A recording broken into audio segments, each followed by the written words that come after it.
You're listening to another ambitious entrepreneurnetwork.com podcast, the voice for entrepreneurs and small business. Now, onto the show.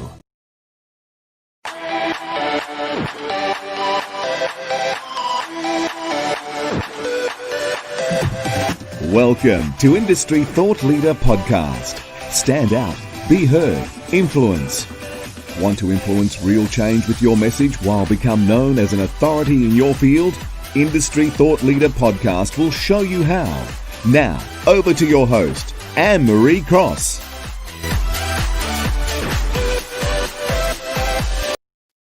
And welcome to another episode of Industry Thought Leader Podcast, brought to you by Industry Thought Leader Academy. Stand out, be heard, influence. And my name is Anne-Marie Cross, and I'm your host and also known as the podcasting queen. Now, my guest today says marketing is the engine that drives your business. And joining me on today's show is Keith Banfield. Keith, well, he is an international professional speaker who specialises in marketing. He's the director and co-founder of two companies and has helped hundreds of business owners to get more leads, get more clients, and make more profit in their business. Now, on today's show, Keith is going to share the secrets to structuring your automated webinar so people will register, they'll turn up, and they'll watch it all the way through. He's going to share 4 key pieces of software that we need to use for the creation and delivery of your webinar and how to avoid the mistakes that so many people make, which results in their webinar being a total disaster, and so much more. Welcome to the show, Keith. Thank you. This is a topic that I have really been looking forward to diving down a lot deeper into, because we had a chat, I think it was this week, wasn't it? Or was it last week that we chatted? Yes, I think it was earlier this week. Yeah. And you were saying that you have gotten your automated webinar system working for you beautifully. I think I asked you, how long did it take you to get to a point where you are now generating the steady leads and ultimately getting clients from that? Can you remember the time frame that it's taken you to get to this stage? It took us 2 years of testing to get it working correctly, because the initial tests just didn't work. We couldn't get people to register, and people weren't watching it all the way through. So it took a lot of time to get the process right. But now it's working really well. It's a brilliant tool. Yeah. And then I said to you, well, wow, we've got to get you on the show and unpack that.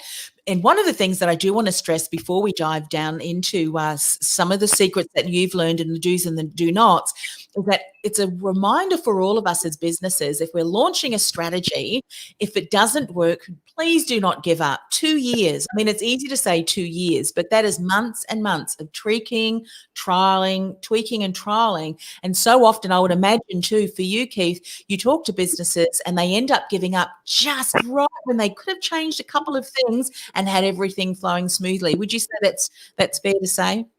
I think so, yes. And you know, it's very easy to give up, and everything inside you says this isn't working. I've had it, I'm over it, and I hear this all the time.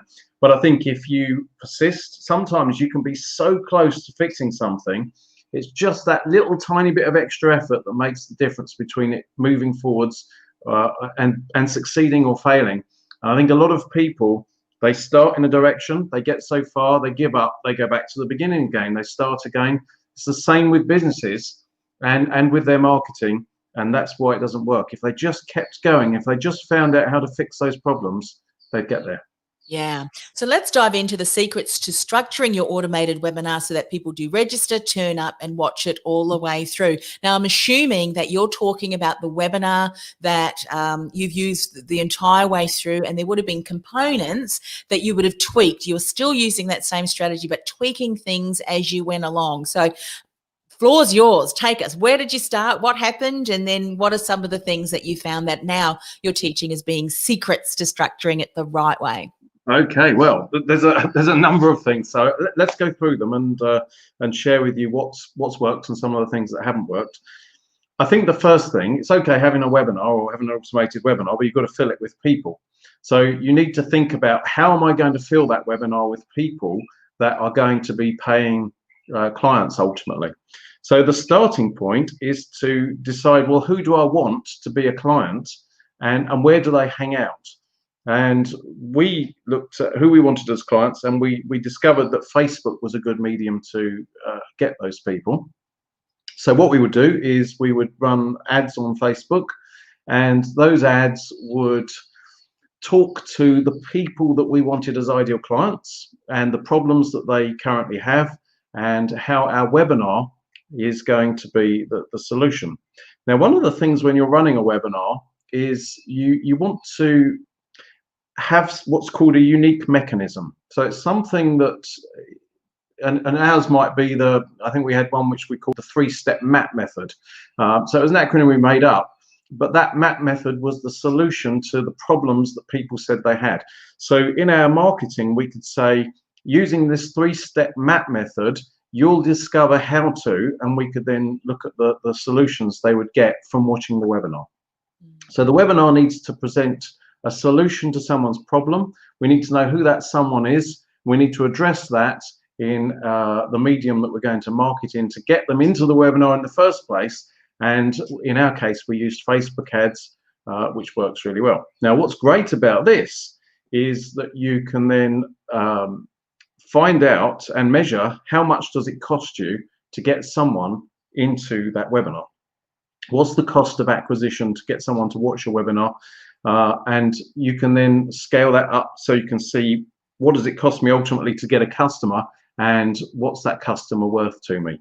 So with any marketing, it's about creating that funnel, creating that machine so you can see how many people you need and what it costs you to get each lead and each customer. Yeah. Hey, can I just jump in there, because what you just said is brilliant. However, let's go back and have a look at, because you've said, you need to provide that solution. You need to know who your ideal customer is. You need to address the biggest challenge. So I would imagine as you are advertising on Facebook, there's a number of things that you're also looking at. How many people are going over to the registration page, and is the copy that we've got on the page, is that really attracting people's attention? So as at that stage, was there tweaking that you needed to do to really refine? Well, obviously our message isn't hitting the right place because people aren't registering. So was there tweaking that you did in that process as well? Absolutely. So what you can do brilliantly on Facebook is you can do what's called split testing. So you could put multiple versions of the same advertisement up with small differences to each one. And normally you'd have one difference in each variation so you can see what's working. So we might change the picture in it, for example, and then from that we can see which picture attracts the most people.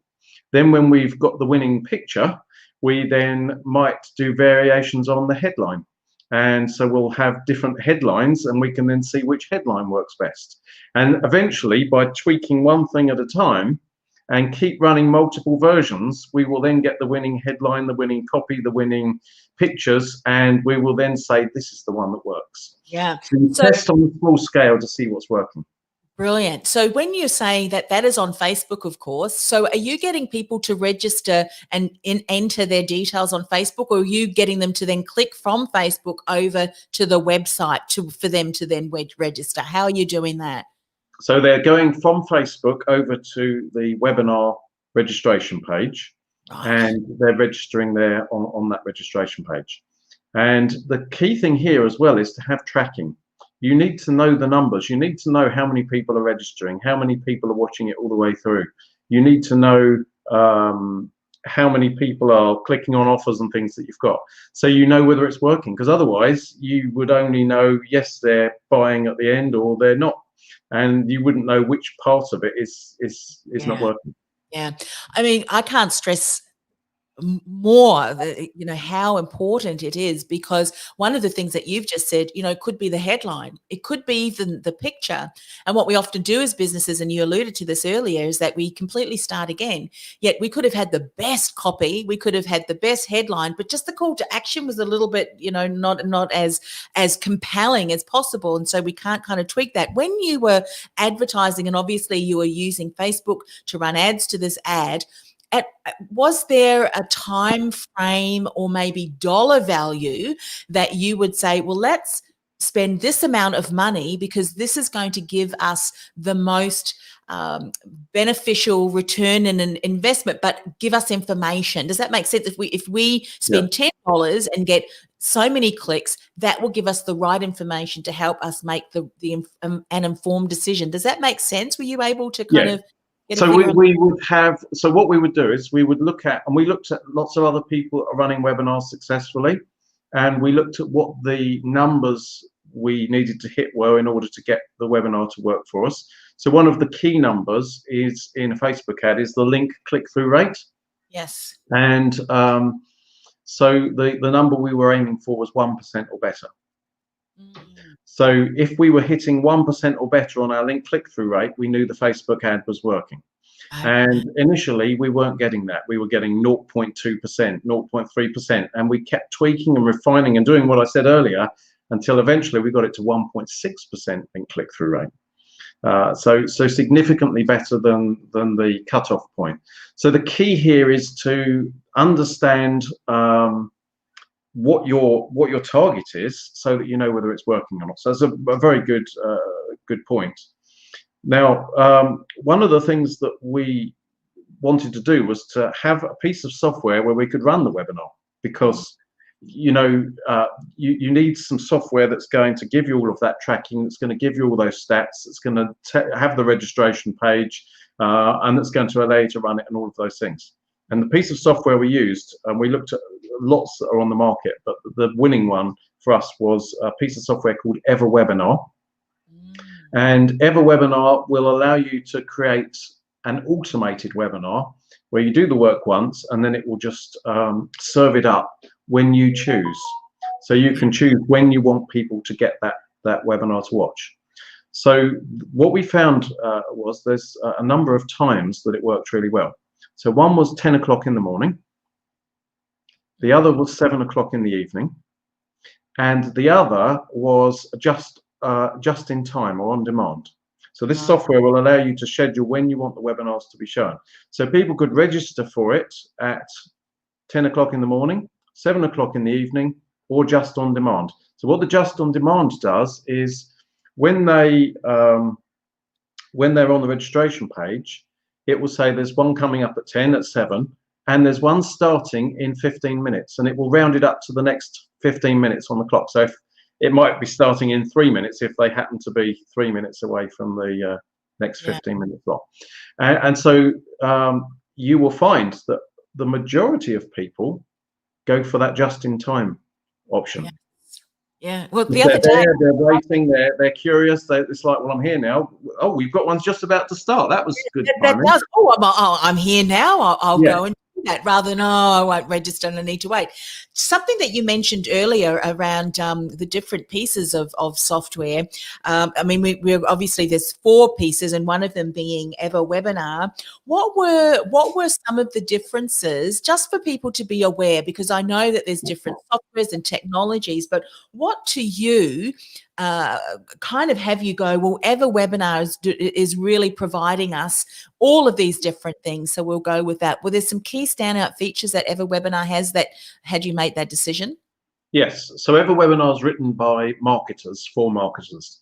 That made a big difference to us. So they know the importance of tracking. So it's got tracking built into the platform. The other thing is it's got registration page templates already provided, and they've actually split tested them themselves, and they've got a percentage of people that chose that particular template. So you can say, okay, I'll go with the most popular template. They've already done that testing on the different templates. They will also allow what they call A/B split testing. So I could have half of my audience going to a registration page A and the other half going to a registration page B, and see which one people prefer. And then I can just go to the one that's most popular for me. Yeah. It will allow you to do all of that. It doesn't even have to be half and half. I could say 40-60 split or whatever. Yeah. So, and I wanted something that was reliable, something that worked, something that just does what we wanted it to do. Yeah, I love that. And because, one of the things that can often be so time consuming is in actual fact, what you just mentioned that EverWebinar has done. It's trialed certain templates. And I would imagine too, I mean, you are in the business of a service-based business.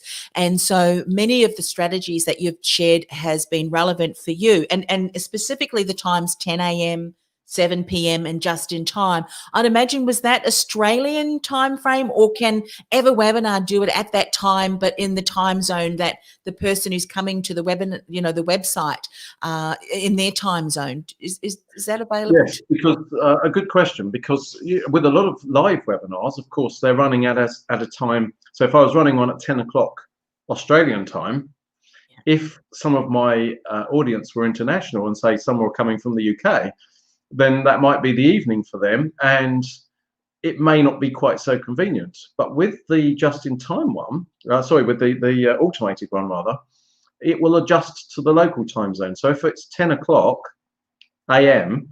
and someone registers from the UK, it will be 10 o'clock a.m. for them. Right. Yeah, great. Because And that's right. Because what I love about that is, as consumers now with Netflix, the streaming, we want to watch things on our time when we select, when we choose. So gone are the days where we kind of have to force our, community to watch or listen to certain things when we say. But I love the automated, you set it up. It's interesting with 10 and 7. How did you test that? Did you test that multiple different time zones or time slots? How did you come up with we tested the key to marketing is testing and measuring. So we tested everything. So we tried lots of different time slots, and then we can see which ones people choose. Yeah. And all of this is trackable within EverWebinar. They've got a platform within there where you can test that and where you can actually see what is most popular. Yeah. One question I have for you, and we know as marketers, we're told, provide too much options or too many options and you get overwhelmed.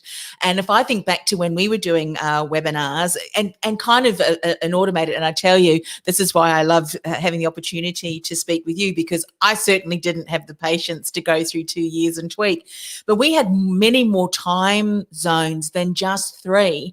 I love the number 3. It's simple. 3 choices. A, B, or C. Did you find that if you had too many more choices, people would get overwhelmed and then they didn't register? So having the 3 time zones was good, or the time frames? Yeah, you're right. I mean, give people too many choices and they become overwhelmed. It's like, well, which one shall I choose? And if you just give people 3, it's nice and easy. But I looked at other people's as well. I looked at what other people were doing. I mean, one of the keys to marketing is to do market research. Look at your competitors, analyze what they're doing, look at what is working in that marketplace, so you don't have to reinvent the wheel, and then test it for yourself to see if it works. Yeah, absolutely. So you've mentioned EverWebinar as the choice of automated webinar systems. So you mentioned that there's another 3. There was 4 that you were going to talk about, the key pieces of software to use in the creation and delivery of your webinar. What are some other technologies that they need to consider to have in place to be able to do this? Yeah, that's good. Good question. So the first thing is what they're essentially looking at on an automated webinar is a video. People are looking at a video which you've pre-recorded, and it's simply playing in a platform which looks like it's running live. And if you were running something live, you would probably use PowerPoint slides and you would be talking over those PowerPoint slides. And so we're doing essentially the same thing, but we need to wrap it all up into a video. So the first piece of software is to use PowerPoint, because in PowerPoint you can tell your story, you can take someone through a process, and you can use graphics and pictures to illustrate what you're saying. Ideally, you don't want death by PowerPoint where you've got loads of drop-down bullets just constantly coming at someone, because that will become boring and they won't like that. You want to show them things, demonstrate things, and have screen grabs and things like that, pictures particularly on that PowerPoint presentation. Once you've actually done the PowerPoint presentation, we then need to do a voiceover to us talking about what they're seeing. Now, normally, if you were doing that live, you would be just saying what's on the screen and talking about it live. But because we are doing it pre-recorded, we're going to have to record that voice. So in order to do this, we use another piece of software, and the piece of software we're going to use is called Camtasia. So Camtasia is a screen recording software, and what it will allow you to do is to record your PowerPoint presentation, so you can step through the presentation and you can do your voice recording at the same time, and then it puts the two together and makes them into one finished video recording, which is going to become your webinar. So a couple of things here. The first thing is I would script what I'm going to say, so that you can really think about how it's going to follow a process, and I'll talk to you in a moment about how that process works. The other thing is, if you're going to record it and you're going to have it where it's being played over and over, get a nice quality microphone.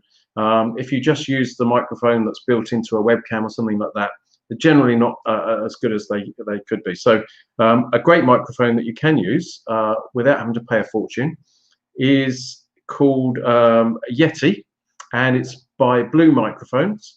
And you can actually get this in places like JB Hi-Fi at the moment. And it's a nice quality microphone. It sits on your desk, it plugs into your USB socket, and it gives you that really quality sort of radio studio type sound that you can use when you're doing your recording. So just to recap then, you would use PowerPoint to do your graphics and to put the message and the story together. You would then use Camtasia to record the presentation that you're doing on your PowerPoint, and you'd plug in a nice quality microphone like the Yeti into your USB socket, and then record the sound and the visual, which is the PowerPoint, at the same time to create a finished video. And you can get a really high quality video from doing that, and that then becomes your webinar, and that video will then sit inside the EverWebinar platform to be served up at the times 10 o'clock, 7 o'clock on demand that someone wants it. And it will appear as though you are there doing it live. Yeah. So a couple of questions I have on that. So when you're recording that and then you are obviously serving that or providing that via the EverWebinar platform, do you just have the PowerPoint video so people cannot see you, or is there a feature where you are there in a little box so they can still see you speaking and showing the screen, obviously the video, or is it just the presentation with the video and PowerPoint slides? What does your you could do both. So we tested doing first of all not doing the PowerPoint solely, but having me on camera. Mm-hmm. And so I'd be on camera, and then I'd just keep dropping PowerPoint slides into, demonstrate what we're doing. And then we put that together as a video. But here's what we found, and I never would have guessed this. And again, this is what comes from the testing. The bandwidth required, the internet speed, if you like, that's required to have streaming video like we're doing at the moment is considerably higher than it needed to just do graphics and PowerPoint slides. It's many times higher. And what we found was that some people's internet connections were slower, and therefore the video would keep stopping and starting as it was buffering. Whereas when we did it as a presentation just using PowerPoint with a voiceover, that never happened, because it was able to cope under any circumstances. So as nice as it might be to have your face on camera doing it, if that's something you enjoy doing, and not everyone likes being on camera, it was actually a technical problem to do that. So that's why we did it. Interesting. And maybe one of the things that you can do is at the beginning, maybe have your face where you just very briefly introduce and say, now let's get on to the presentation to show you, and then at the end maybe do again, but as part of that video. How many times did you re-record? Did you also tweak and change kind of the whole scripting and sequence of the presentation yourself? About 6 times. We did 6 versions of it, and because you would get it and then it wouldn't stream right, or we'd get it and then it was too long, or we would find that people weren't watching it all the way through. So because we're tracking, we can see at what point they're dropping out, and then we would look at what we've put in there and say, why are they dropping out at this point? Yeah. If And you've got multiple people dropping off at a certain point, yeah. that's kind of indicative that, hang on, around this area, what's happening, because something's just not intriguing them enough and maintaining that intention. So what we found after lots and lots of testing is there's a format to keep them watching all the way through. There's a format to making it work. And I'd like to share that with your viewers, because Please.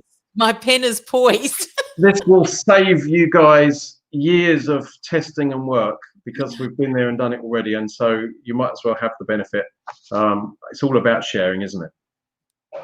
It sure is. So Keith, what is this? What's this format?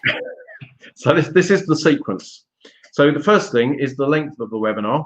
We found the sweet spot was around 40 minutes, 40 to 45 minutes. Once you start going, doing an hour and a half, as we've been on some webinars, people will drop off because they have other things to do, or they get bored, or it's hard to keep their attention for that long. I mean, if you think about it, an hour and a half is the length of a feature film. And there's a lot happening in a feature film. They aren't bringing their popcorn to watch your webinar. So you've got to keep their attention. So around 40 minutes is an ideal time. So what we would do is tell them at the beginning that it's only 40 minutes, and we would say benefit to them, because we value your time. This is just 40 minutes, but it's 40 minutes packed full of great stuff, and we're going to share with you what we're going to show you. So the first thing is keep it down to that. The second thing, the sequence is, you'd start off by introducing the presenter or presenters, and briefly. And then you would talk about what they're going to get from the webinar as benefits. So in this webinar, we're going to show you how to do this. You'll discover how you can get this. We're going to explore with you the 5 ways in which you can do this and this and this. So we would talk about the benefits that they're going to get from watching the webinar. Yeah. The next thing is this depends on what you're doing, what your outcome is rather from your webinar. But ours was to get a call with them on the phone, where we could then upsell them to something. So for that reason, we're not selling them anything on the webinar. And so we would tell them that we're not going to sell them anything on the webinar. We would say, look, there's nothing to buy on this webinar. It's completely free. So you can put your credit card away, just enjoy it, take notes, because we're going to share with you some really great stuff that's going to make a difference to you and your business. So we make a point of telling them there's nothing to buy. The next part in the sequence is we would explain why the presenters understand their current situation and how the presenters have been through that before and then fixed that problem. So it's about having that empathy and that building that relationship and that rapport. You know, if you're currently in this situation and you've got this problem and you've got this problem, I understand, because I used to have that as well. So if I was doing a webinar on how to do webinars, for example, I'd say, have you found that your webinars, people are not registering for it, that you just can't seem to get them to watch it all the way through, and that your webinar is put a load of time putting it together, but it's just not working? Look, I can really understand that, because I've been there too. In fact, I spent 2 years refining webinars to get them to work, and I finally got mine to work. And that's what we're going to share with you on this webinar here today. We're going to show you how to get it to work, how to get people to stay till the end, and how to make it into a marketing machine for you. Yeah. So that's how I would describe it. It's like the empathy is, I've been there, I've done what you are experiencing, and I know how to fix it. Yeah, I love that. Just on that point, Keith, because I've been on a number of webinars, fair few webinars, and the way that you just succinctly and concisely introduced it that way had me going, wow, I'm going to sit back and learn from this. Whereas in some webinars, they go on and on and on, and then they get to about 20 minutes and they're still going on about their own story and journey and struggles. Gone are the days where people really have the attention and patience to sit through that, because we've really seen that done to death, haven't we? That whole marketing and story. This is really about providing great value. That, as you said, it build empathy, yes, because you want to validate that you know and that you've been through that, so you want to build rapport. But really, it is about leading with value, yes. So yes, and it's about, you've got to have enough of you so that they can believe that you understand what you know what you're talking about, but not so much that you bore them to death and it's like all about you. So it's getting that balance right. Share your story. People think I've got to share my story, but it ends up sounding like an obituary because it's like, and people are going, and it's really focused on them and not the audience, the ideal customer. The ideal customer has to see themselves in your story, don't they? See themselves to know that, hey, well, Keith's been there, he's done that. He's done 2 years of testing. He's got to have some golden nuggets for me to take away. So that's really what you're talking about, building that credibility, isn't it? And I think if you can give stats to back up what you're doing, that makes it even more powerful. So if I was to say to you, as a result of that, now I run 20 webinars, or I run 20 strategy calls a week, and from that I generate $6,000 of revenue every week from clients, and I only work X number of hours. If I could put in specific numbers to back up what I'm saying, it makes it even more powerful as well. Yeah, and what we're going to do at the end of today, Keith, is we'll give people a link to where they can go and access your webinar so people can actually sit through it and experience it, if that's okay, obviously. Well, because there's nothing better than to actually sit through the experience and actually, that's what Keith was saying. So, absolutely. Yeah. So I think formats you were talking about, other steps in that? Yes. So we get them to the point, nothing to buy, that we understand where they are, and that our credentials are what we've done in the past to get to that point. Then what we want to do is explain what we're covering as a sort of an overview, a preview of the program. So in my case, if I had my unique mechanism I was talking about, the MAP method, it might be you'll discover our 3-step MAP method, which we're going to do this, and it's going to do this, and it's going to do this. The next step then is, who is the webinar for? So who is this webinar for? This webinar is for you if you are running a business and you don't know how to market yourself and get the leads you need. This webinar is for you if you've wasted money in the past advertising in different mediums and it's resulted in no leads. This webinar is for you if, so it's like that, you're stepping through who this webinar is for. But the one I like to do as well is who this webinar is not for. But this webinar is not for you if you're just looking for the next get-rich-quick scheme. This webinar is for you if you're not prepared to sit and watch it all the way through, because you need to see everything to put it into proper context. This webinar is not for you if, so you're having 3 or 4 points of who this webinar is for, and then who this webinar is not for.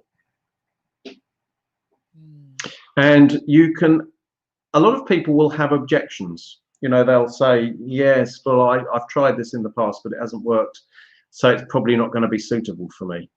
So you use the even if language. So you'd say, this webinar is for you if you've tried marketing in the past, even if you've wasted money and it hasn't worked. So, or whatever their objection might be, or even if you haven't got a lot of money to spend on marketing. Even if you're just starting out in business, this webinar's for you because you need to know these core foundations or whatever it is.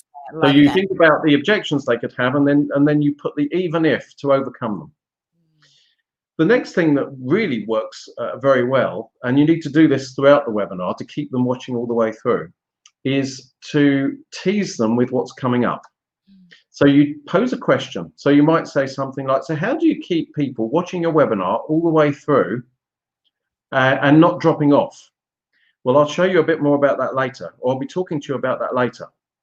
But first, let's have a look at, so you're dropping in those little hooks. I'll tell you about that later, that's coming up later. You'll notice TV companies do it all the time with their programs, don't they? They'll say, after the break, we'll be talking about how to do this. We'll be meeting the person who's done, so they tease you with what's coming up to keep you watching.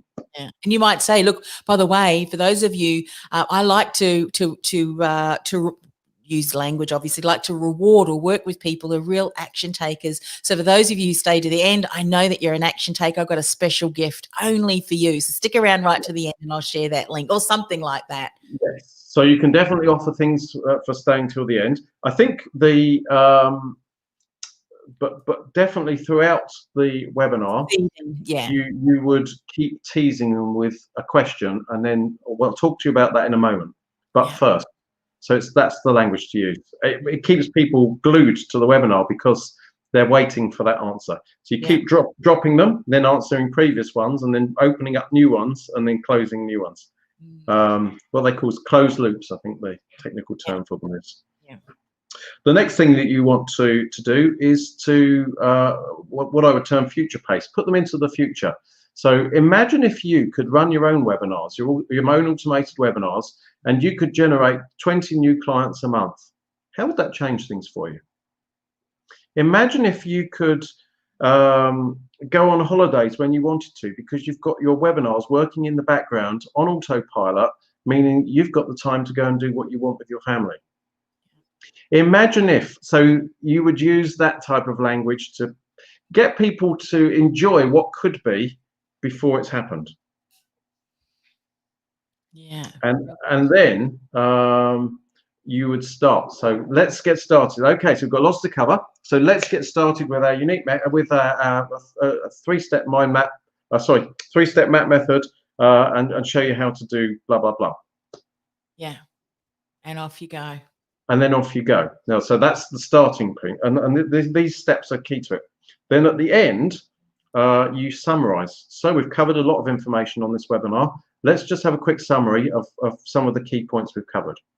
So then you go through and give a brief summary of the benefits and what they've learned, so they feel like they've got a lot of value. Yeah. If you offered something at the beginning, then at the end you then say, right, remember I said I've got for you the opportunity to talk with us or to have a call with us in person. Let me tell you how you can get that now.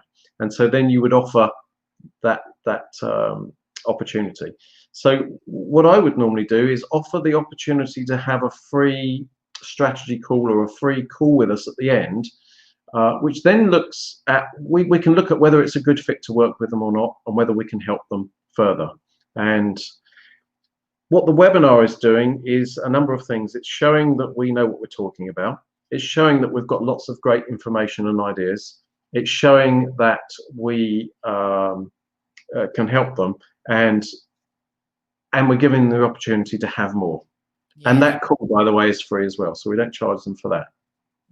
So there's lots of free, and then eventually you'll charge them to work. Yeah, you've consistently delivered value, making it a very low barrier to entry, if you will. You know that people will have a call, definitely, and you've just spent the last 40 to 45 minutes with someone, and so they've really gotten to know, like, and trust you. So I just saw what the time was, so I know that we've got maybe one more question around what would you say would be the biggest mistake that, other than obviously some of the things that you've shared what not to do as part of putting the strategy together, but what would you say many businesses are doing with their webinars that they need to stop because it really is preventing them from making the impact and the results that they're really looking for? Does one thing stand out for you, Keith? I suppose making them too boring and not interesting. You've got to keep people's attention, because people have got getting shorter and shorter attention spans all the time, and so you've got to keep that attention. You've got to keep it interesting. And it takes planning to put that together. It's not just off the cuff, let's just talk and hope it works out. You need to plan it all out and think what you're going to do. Yeah, and you're saying about scripting, I would think that you would really need to put thought and consideration and intention in the words on the slides and in the pictures, so that someone is not just staring at the one same picture for 10 minutes. You really want to keep that kind of moving as well. Hundreds of slides would go into a 40-minute video, would have hundreds of slides. Yes. Yeah, hundreds of slides. Hundreds, yes. Wow. Well, look, we promise to share with people how they can access your webinar, so they can actually see that and gain great value, I know, no doubt, and also what the best way is for them to connect with you too, Keith. Great, thank you. Yes. So what's the best webinar link for them to register? I'll have to send it to you because it's one of these big long links. Long ones. All right, Keith, how about connecting with you, say, on LinkedIn, or do you have a website or some other form? Yes. Well, the best telephone number, if you want to call me, because I like talking to people, is 07 3886 8649. So that's 07 3886 8649. You can connect with me on LinkedIn, Keith Banfield, and or you can text me if you want. I'll give you my mobile number, 043 004 7700. Fantastic. And what I'll do, I know that we are streaming live across different platforms. And if you're listening to the audio version of this podcast, we'll include the link to Keith's webinar so you can see that in action on the show notes. So please check back. Keith, it's been an absolute pleasure speaking with you. I know I've taken lots of notes myself, and I know people will walk away from today's call and podcast with a lot more strategy around why their podcast, or not their podcast, their webinar strategy is not working. So thanks once again for coming on the show. Thank you. Thank you, Anne-Marie.